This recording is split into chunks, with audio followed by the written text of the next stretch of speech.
হরে কৃষ্ণ, রাধাসখী রান্নাঘরে আপনাদের সবাইকে স্বাগতম। তো আজকে আমরা ভগবানের জন্য তৈরি করছি হেলেঞ্চা শাকের ভর্তা।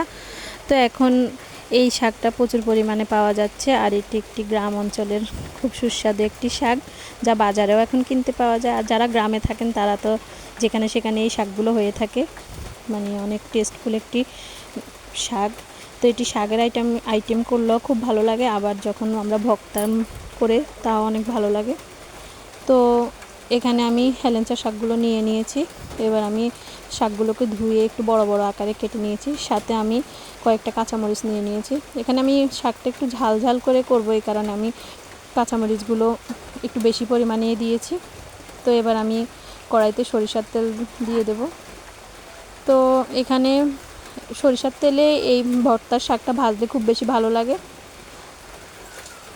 তো এবার আমি শাক আর কাঁচামরিচটা দিয়ে দিয়েছি, আর পরিমাণ মতো লবণ দিয়ে ভালোভাবে ভেজে নেব। তো এই শাকটাতে আমি কোনো প্রকার হলুদ ইউজ করব না, কারণ এই ভর্তাটাতে হলুদ ইউজ করলে ভালো লাগে না, শুধু লবণ দিয়ে করলে ভালো লাগে। তো এবার আমি খুব ভালোভাবে ভেজে নেব শাকটাকে।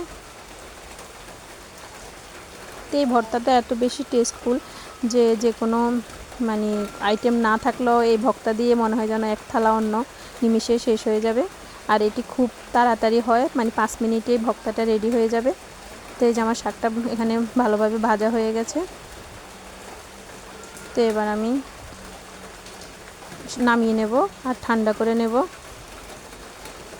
তো এবার আমি ব্লেন্ডারে নিয়ে শাকটাকে ব্লেন্ড করে নেব ভালোভাবে। এই যে আমার ব্লেন্ড করা হয়ে গেছে, আমার ভর্তাটা সম্পূর্ণ রেডি। তো এখানে আমি বিশেষ কোনো মশলা দিইনি, জাস্ট শুধু কাঁচামরিচ আর সরিষার তেলে জাস্ট ভেজে নিয়েছি। তো এবার আমি একটু তুলসী পাতা দিয়ে ভগবানকে অফার করব, আর সবাই মিলে আস্বাদন করব পরম সুস্বাদু কৃষ্ণপ্রসাদ। হরে কৃষ্ণ। ধন্যবাদ।